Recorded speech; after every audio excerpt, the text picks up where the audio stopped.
नमस्कार, ये आकाशवाणी पटना है। अब आप राकेश कुमार सिंह से प्रादेशिक समाचार सुनिए। पहले मुख्य समाचार।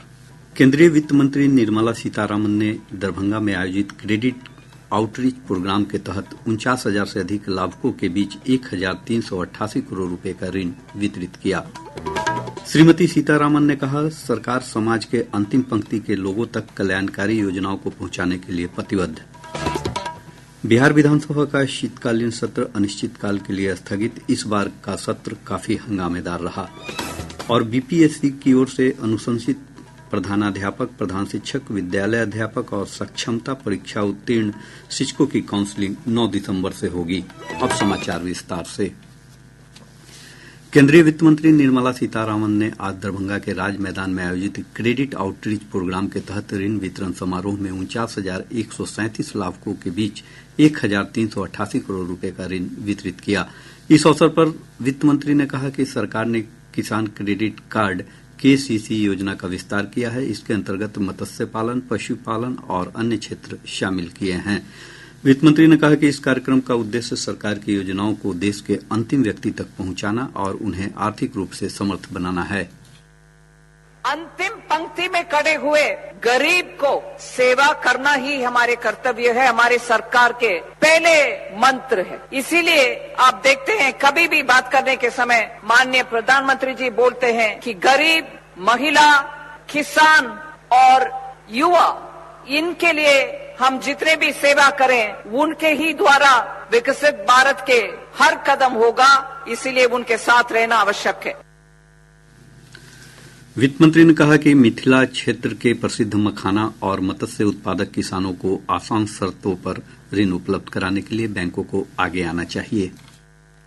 इस क्षेत्र में मखाना बहुत प्रसिद्ध है, मछुआरों बहुत प्रसिद्ध है। इसीलिए मैं बोलना चाह रही हूँ, मत्स्य संपदा योजना प्रधानमंत्री जी के आइडिया थे। वो पहले इतना विस्तार से मछुआरों के लिए कोई कुछ कार्यक्रम इससे पहले नहीं था। इधर उधर के लोन देते थे, मगर एक मंत्रालय भी बने मत्स्य संपदा अच्छा हो उसके लिए, बैंकों के द्वारा ऋण के लिए और बहुत सारे स्कीम के लिए भी।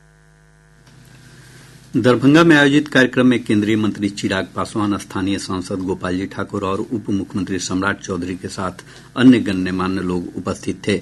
इसके पूर्व वित्त मंत्री ने पटना में बिहार, झारखंड, ओडिशा और पश्चिम बंगाल के 8 ग्रामीण बैंकों की वित्तीय स्थिति की समीक्षा बैठक की। बैठक में राज्य के उप मुख्यमंत्री सम्राट चौधरी और ग्रामीण बैंकों के वरिष्ठ अधिकारियों ने भाग लिया। वित्त मंत्री निर्मला सीतारामन कल मधुबनी के झंझारपुर स्टेडियम में दूसरे क्रेडिट आउटरीच कार्यक्रम में भाग लेंगी। श्रीमती सीतारामन मिथिला चित्रकला संस्थान में मिथिला चित्रकला के कलाकारों और पद्म पुरस्कार विजेताओं से भी बातचीत करेंगी। बिहार विधानसभा के शीतकालीन सत्र की कार्यवाही दोपहर बाद अनिश्चितकाल के लिए स्थगित कर दी गई। विधानसभा की कार्यवाही शुरू होते ही स्मार्ट प्रीपेड मीटर सहित अन्य मुद्दों पर विपक्षी सदस्य सरकार के खिलाफ नारेबाजी करने लगे। इस पर सभाध्यक्ष नंद किशोर यादव ने विपक्षी सदस्यों से प्रश्नोत्तर काल चलने का अनुरोध किया। शोरगुल के बीच ही प्रश्नोत्तर काल शुरू हुआ।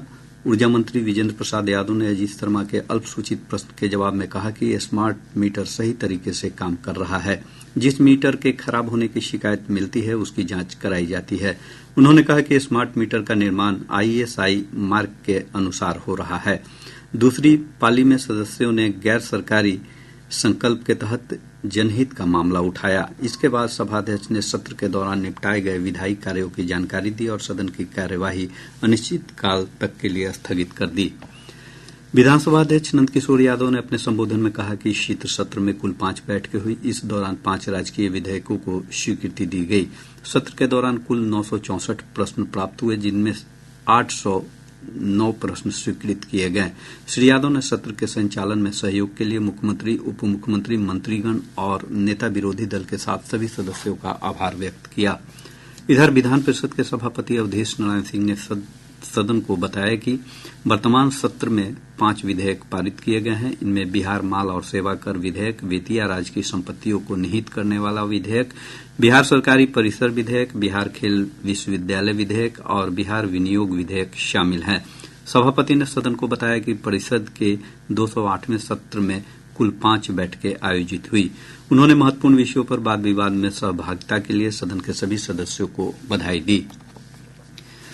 राज्यसभा के उपसभापति हरिवंश ने देश के विकास में पूर्व राष्ट्रपति और भारत रत्न डॉक्टर राजेंद्र प्रसाद के योगदान पर प्रकाश डाला। उपसभापति ने आज नई दिल्ली में आकाशवाणी द्वारा आयोजित डॉक्टर राजेंद्र प्रसाद स्मृति व्याख्यान को संबोधित करते हुए डॉक्टर राजेंद्र प्रसाद के योगदान और जीवन के बारे में लोगों में जागरूकता पैदा करने पर भी जोर दिया। उन्होंने समाज कल्याण में डॉक्टर राजेंद्र प्रसाद के सामने आई बाधाओं का उल्लेख किया। इस अवसर पर प्रसार भारती के मुख्य कार्यकारी अधिकारी गौरव द्विवेदी ने आकाशवाणी की भूमिका पर प्रकाश डालते हुए कहा कि अपनी स्थापना के बाद से ही आकाशवाणी देश की आवाज बन गई है। उन्होंने कहा कि एक ओर आकाशवाणी ने समाचार प्रसारित करके प्रत्येक पीढ़ी में जागरूकता पैदा की है, वहीं दूसरी ओर अपने करोड़ों श्रोताओं के लिए रोचक और गुणवत्तापूर्ण कार्यक्रम प्रस्तुत किए हैं।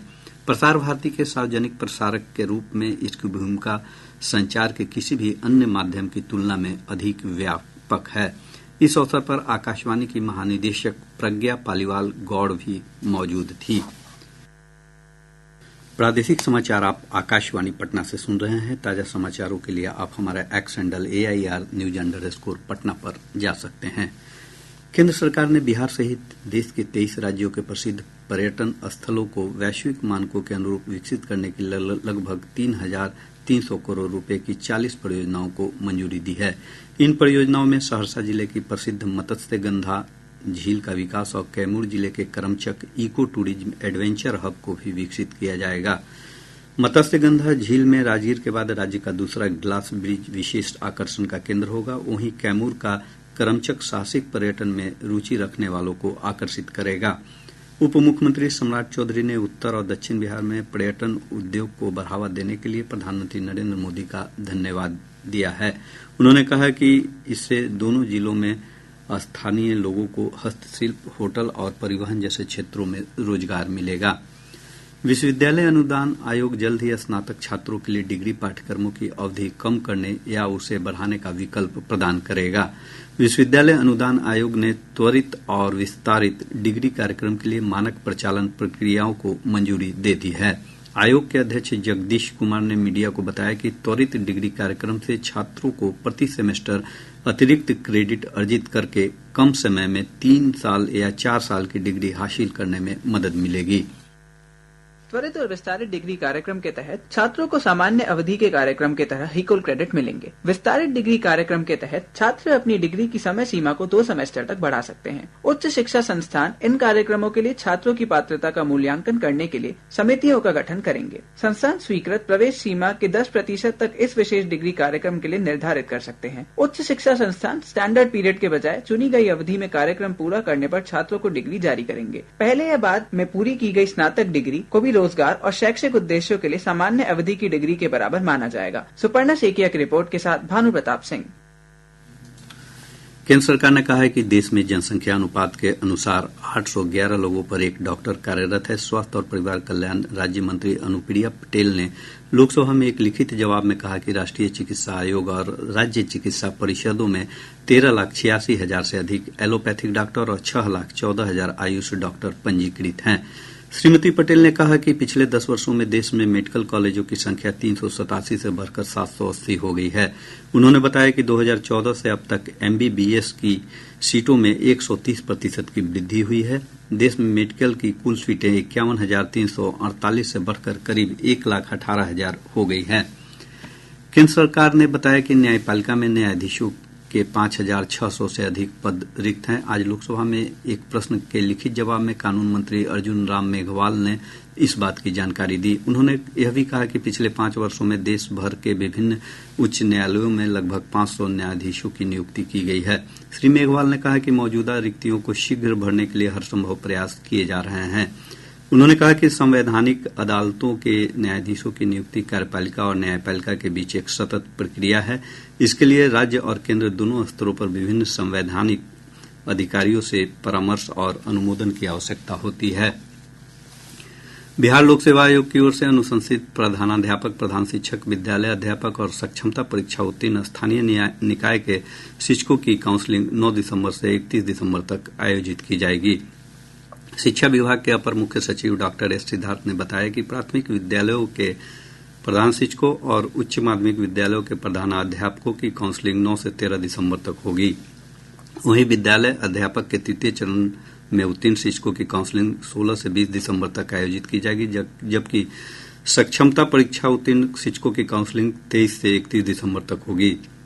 श्री सिद्धार्थ ने बताया कि शिक्षकों की यह काउंसलिंग उनके वर्तमान पदस्थापन वाले जिलों में की जाएगी।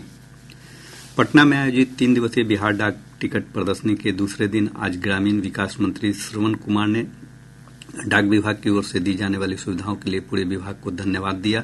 उन्होंने समाज के विकास के लिए आयोजित इस प्रकार की प्रदर्शनी की तारीफ भी की। इस मौके पर मुख्य अतिथि आचार्य किशोर कुणाल ने डाक विभाग की ओर से सनातन धर्म की विशेषताओं को प्रमाणिकताओं के साथ आगे बढ़ाने के लिए भी धन्यवाद दिया। उत्तर पछुआ हवा के प्रवाह के कारण राजधानी पटना समेत प्रदेश के अधिकतर भागों में ठंड में बढ़ोतरी दर्ज की जा रही है। मौसम विभाग से प्राप्त जानकारी के अनुसार पिछले 24 घंटों में रोहतास जिले का डेहरी राज्य का सबसे ठंडा स्थान रहा, जहां का न्यूनतम तापमान 9.5 डिग्री सेल्सियस दर्ज किया गया। इधर घने कोहरे के कारण राज्य के विभिन्न भागों में सड़क, रेल और हवाई यातायात पर असर पड़ा है। मौसम विज्ञान केंद्र पटना के वैज्ञानिक कुमार गौरव ने बताया कि पटना और भागलपुर जिले में मध्यम से घना स्तर का कुहासा छाया रहा।